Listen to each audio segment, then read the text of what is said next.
Numerical reasoning assessment test is a standardized evaluation designed to assess individuals' ability to understand and work with numerical data, make calculations, interpret charts and graphs, and draw conclusions from quantitative information.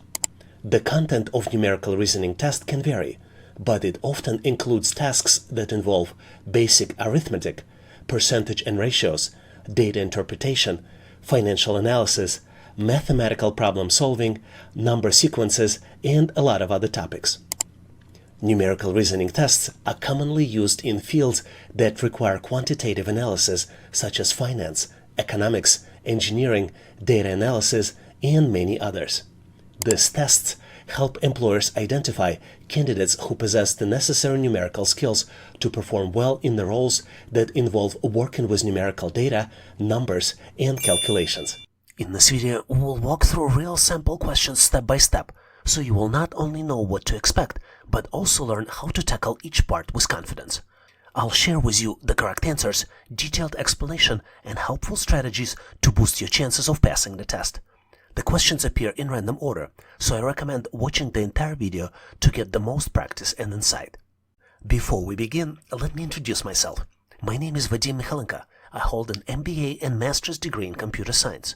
I've worked in the information technology field for over 20 years, and I've spent more than 15 years teaching people how to succeed in their careers.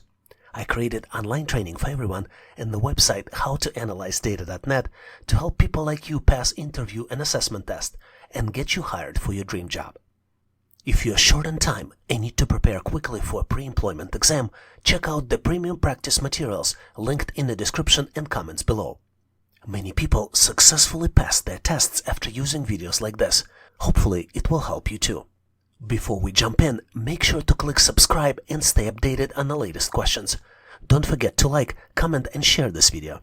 If you have any questions, drop them in comments. I reply to every message. And now, let's go ahead and get started. Here's a quick challenge in trend interpretation. Can you read a simple chart and choose the most accurate description? Take a close look and watch the line closely. From January to April, how does the trend change?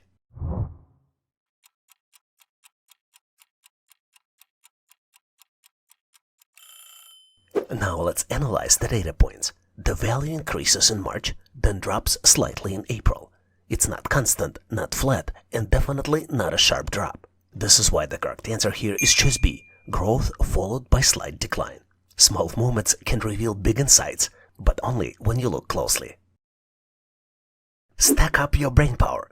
Here's the visual riddle. How many blocks will be in the fourth figure?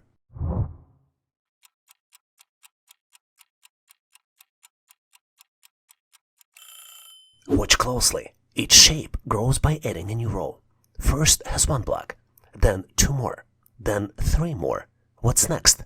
Yep, 4 blocks added to the pile. So the total is 1 plus 2 plus 3 plus 4 equals 10 blocks. And the correct answer here is choice D, 10. It's all about building layer by layer. Let's take a close look at this simple data-driven question. A bar chart illustrates how students divide their weekly hours among different activities.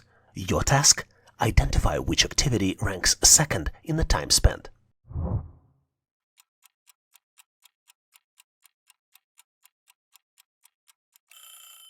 Now let's examine the chart. Focus on the height of each bar. Which one comes in the second place? Let's break it down. Studying and socializing are tied up at the top, each one with 8 hours.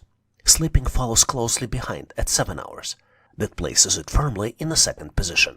And the correct answer here is choice C, sleeping. Here's a quick puzzle built on basic fractions, but don't let its simplicity fool you. You're looking at 4 pie charts. Each one is divided into equal parts, and each has some sections shaded in. The question is, which one shows the fraction 5/8?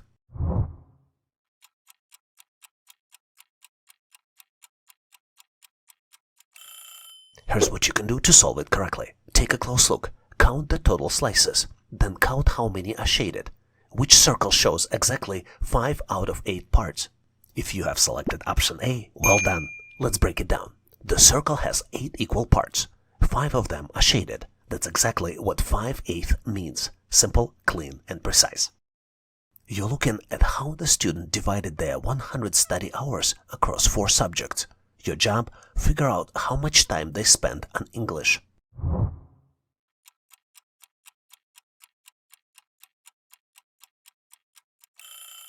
Zero in on English section. What percentage does it show?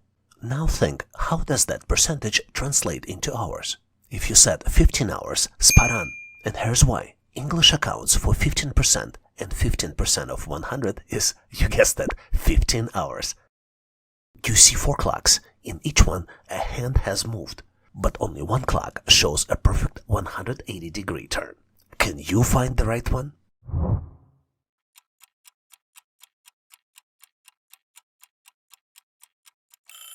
Look at the start and end points.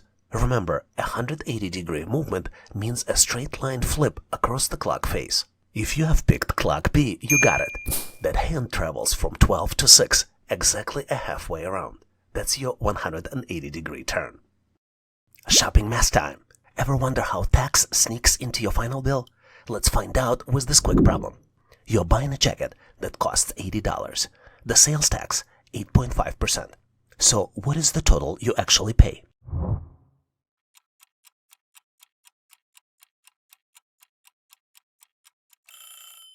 Let's run through the numbers, and no need to panic, it's just a little percentage math. Here's how you solve it. 8.5% of $80 is $6.80. Add this to the price, and you will get final answer, $86.80. That's how tax adds up. Now you won't be surprised at the checkout.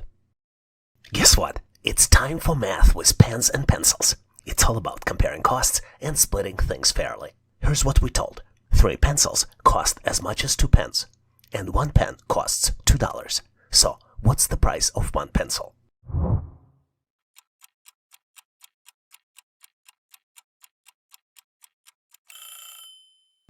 Here's the trick. 2 pens cost $4 total. That's what 3 pencils cost. So just divide $4 by 3. And boom, each pencil costs $1.33. The final answer is choice C. Pen or pencil, it pays to break things down. A train travels 149 miles in 3 hours and 20 minutes. What is the average speed in miles per hour? A 44, B 45, C 46, or D 50 miles per hour?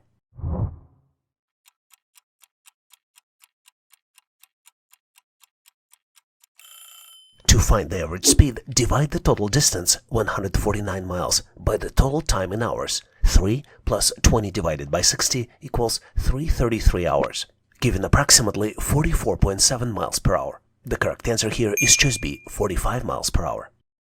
Here's a very cool problem which is designed to boost your cognitive skills. You're presented with 5 numbers, 2, 4, 8, 12, and 16, and you need to determine which number doesn't belong. To help you give it your best effort, let's set a goal. Your goal is to fully understand the question and lock in your answer before time runs out. Once you're ready, we'll reconnect on the other side and review it together. Let's get started.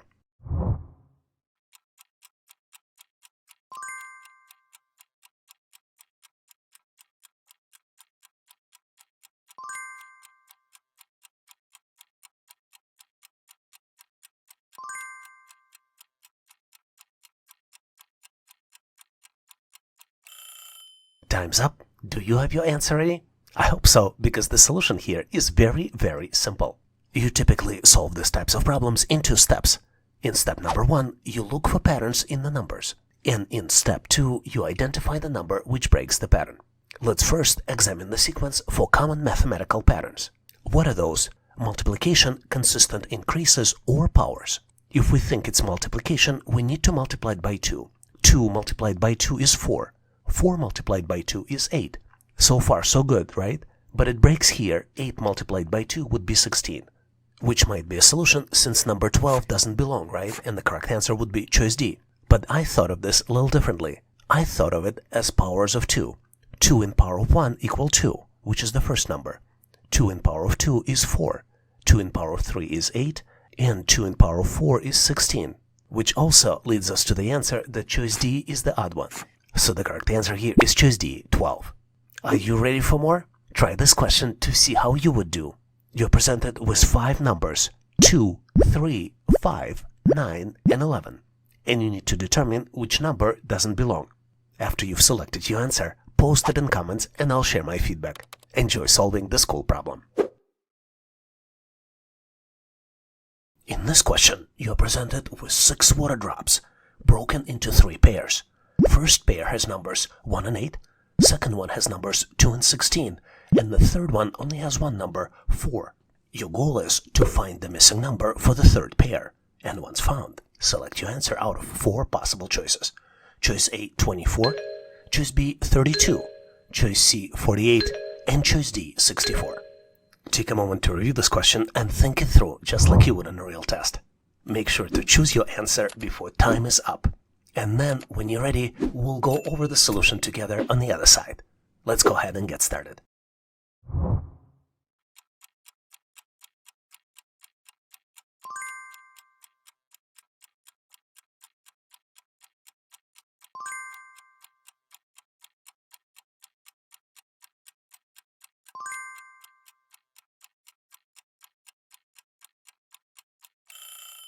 Time's up. Do you have your answer ready?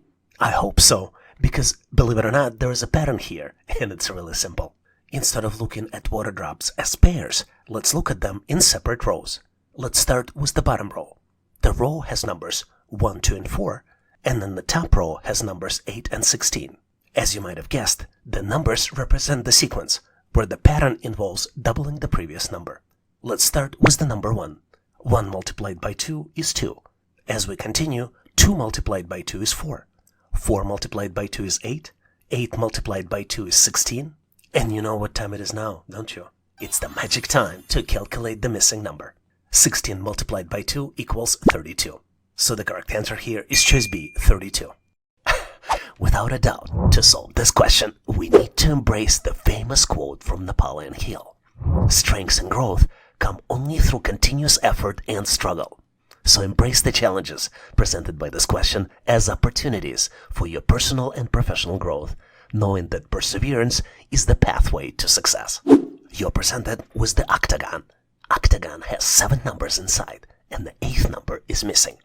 Starting from the 8 o'clock, the numbers are 51, 93, 72, 85, 16, 36, 25, and then comes the missing number, which you need to calculate and select out of 4 possible choices. Choice A, 9. Choice B, 39. Choice C, 49. And last but not least, choice D, 98. I know you can do it. Together, we'll navigate through these challenges and emerge stronger on the other side.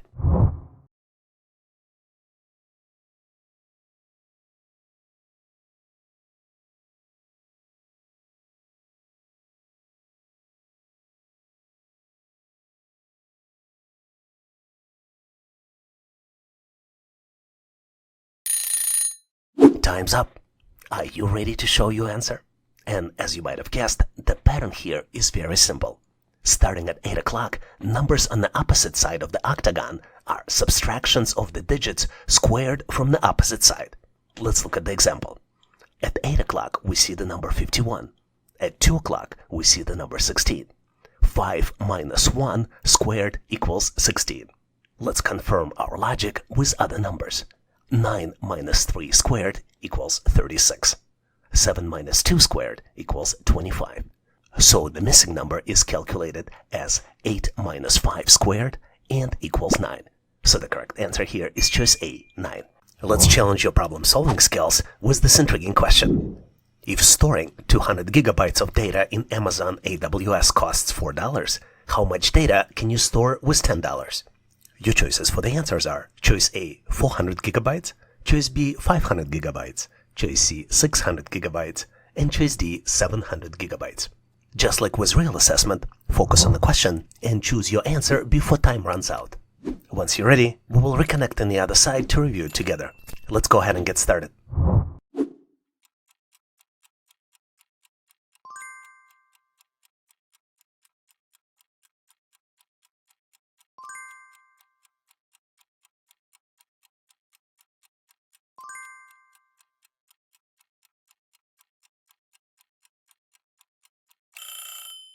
Time's up. I hope you're ready, because the solution is simple, yet it requires careful thought. Let's tackle it together. Let me offer you 2 ways to solve this challenge, and you post in comments which way you like better. In the first approach, we will calculate it by using cost per 1 gigabyte. If cost for 200 gigabytes equals $4, it means that cost per 1 gigabyte would be 4 divided by 200 and would be 2 cents per gigabyte. Now let's calculate how much can we purchase for $10. 10 divided by 2 cents equals 500 gigabytes. But wait, what if you don't have a calculator handy? Or maybe you're trying to improve your mental math skills. Let's solve it by doing the calculations per 100 gigabytes. If cost for 200 gigabytes equals $4, it would mean that cost per 100 gigabytes would equal 4 divided by 2 and would equal $200 per 100 gigabytes. Which would mean that for $10 you can purchase 10 divided by 2 multiplied by 100 gigabytes would be equal 500 gigabytes. Which way did you like more? Make sure to post your answer in comments. And as you might have guessed, the answer for this question is choice B, 500 gigabytes. Let's face it, navigating this question is like convincing a cat to take a bath. A tricky endeavor, but once you soak in the solution, it's a clean success. This assessment might be measuring our ability to handle slippery math expressions. In fact, you're presented with 3 of those expressions. The first one is 23 multiplied by 23 equals 25. The second one is 25 multiplied by 25 equals 49. And the third one is where you need to find the missing number. The expression is 27 by 27, and the result of it you need to select out of 4 possible choices. Choice A, 64. Choice B, 72. Choice C, 76. And last but not least, choice D, 81. Feeling a bit stuck? Well, guess what? You're not alone. I feel exactly the same way. But I'm the firm believer that you've got this. Whether you're a seasoned problem solver or just starting out, I know you can do it. Take a deep breath, approach it with creativity, and let's navigate through this challenge together. Your breakthrough is just around the corner.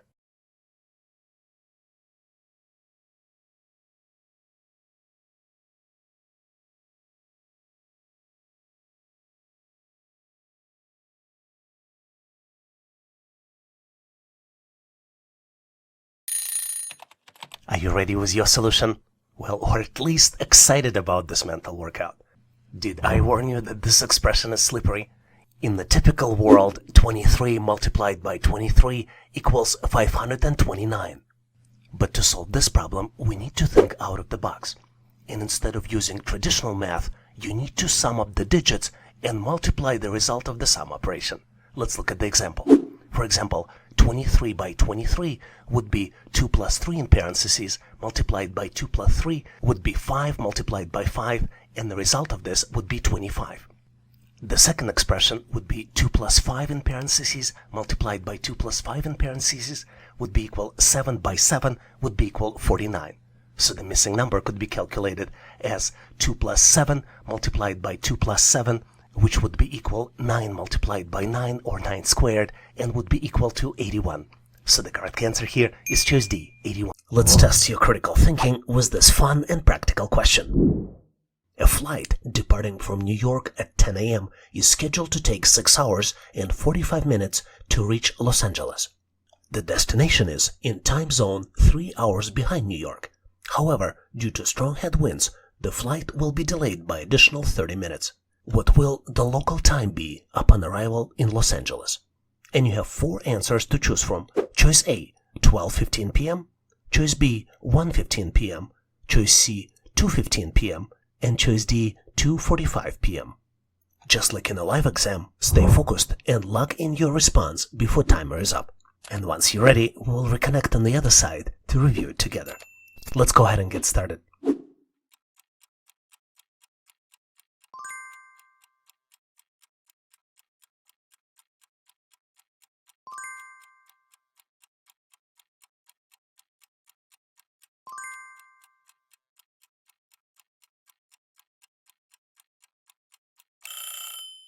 Time's up.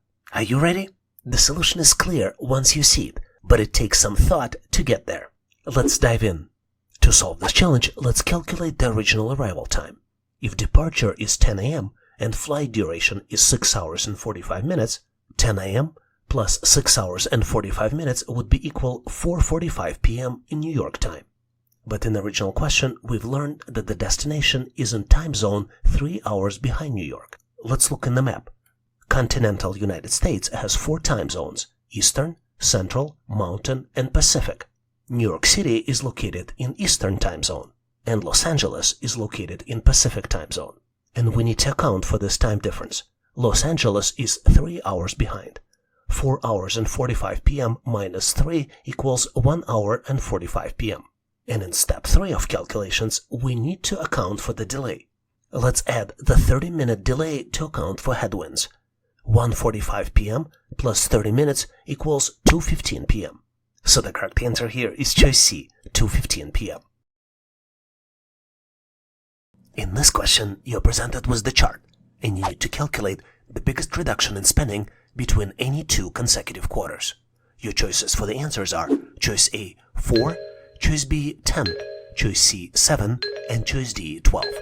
Review this question carefully, just like you would on a real test. Make sure you choose your answer before time runs out. And when you're done and your answer is ready, I'll walk you through the solution and we will compare our choices. Let's begin.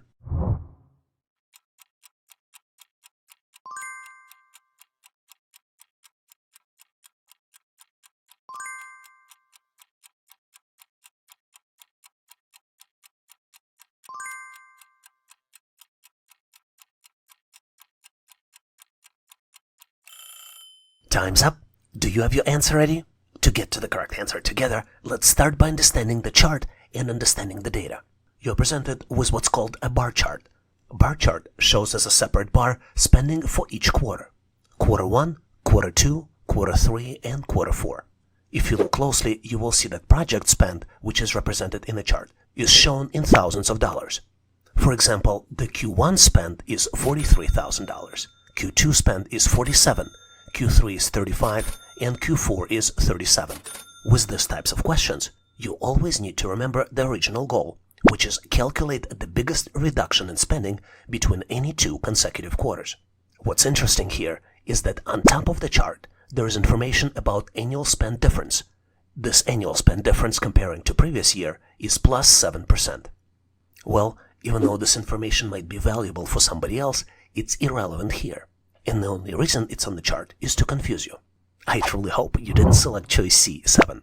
To solve this problem, we need to calculate the differences between the quarters.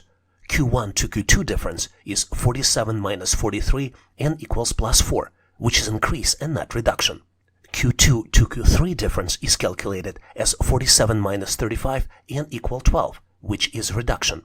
And Quarter 3 to Quarter 4 difference is calculated as 37 minus 35 and equals plus 2, which is also increase. Based on all of this information, the biggest reduction in project spend is between Q2 and Q3 and amounts to $12,000. So the correct answer here is choice D, 12. Not sure about you, but to me this question feels like running a marathon. The first few miles are the hardest, but with each step you build the stamina to keep going. Make sure you stay strong and you will cross the finish line. You need to find the percentage of the number. What is the 2% of 300? What is the 40% of 90? What is 25% of 160? And 50% of 48? Your choices for the answer are choices A, B, C, and D. Make sure you carefully review the question just like you would in a real test. And lock in your answer before time runs out. Once you're done, I'll join you on the other side and we'll go over the solution together. Remember, we're running the marathon. Ready, set, go.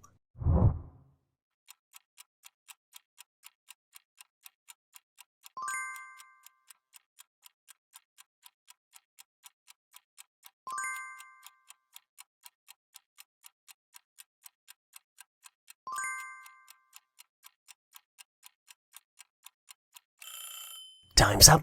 Do you have your answer ready? Remember, we need to stay strong so you can cross the finish line. And did I forget to mention that we're doing it without the calculator? Well, let me equip you with all the tools necessary for you to succeed. We'll solve each problem one by one, starting with the simplest one. What is 50% of 48? Wouldn't it be half of 48? And what is half of 48? It's 48 divided by 2, which could be calculated in your mind and would equal 24. The second simplest one is 20% of 160. Always remember that 25% is nothing else than the quarter of a number. And what is quarter of 160? It's as simple as 160 divided by 4. And the result is 40. Let's move on to the next one. What is 40% of 90? To solve this problem, we need to drop 0 from both numbers. 40 multiplied by 90, after dropping the zeros, would be 4 multiplied by 9 and would be equal to 36. And then the last one is 2% of 300. We solve it exactly the same way as the previous one. We need to drop 2 zeros and multiply the numbers. 2 doesn't have any zeros, but 300 has 2 zeros. So 2 multiplied by 300 would be converted to 2 multiplied by 3 and would equal 6. Now let's recap. 2% of 300 is 6. 40% of 90 is 36. 25% of 160 is 40.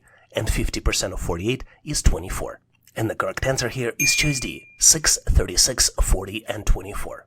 But wait, are you ready for more? Especially now when you know how to solve these types of challenges. Try this question to see how you would do. You need to find the percentage of the number. What is 2% of 200? What is 30% of 60? What is 25% of 100? And what is 50% of 36? Make sure to calculate your answer and select it from choices A, B, C, and D. Post it in comments so I'll give you my feedback. Good luck with this intriguing challenge. Thanks for watching. I really appreciate you for helping us to become one of the largest YouTube channels to help people become smarter, increase your IQ, and to pass any test. If the content of this video was helpful, please make sure to click the like button to help YouTube algorithm promote this video and help other people to find it faster.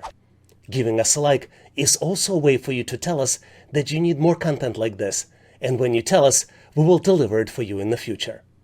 For links to free and premium resources, please check the description and comments of this video.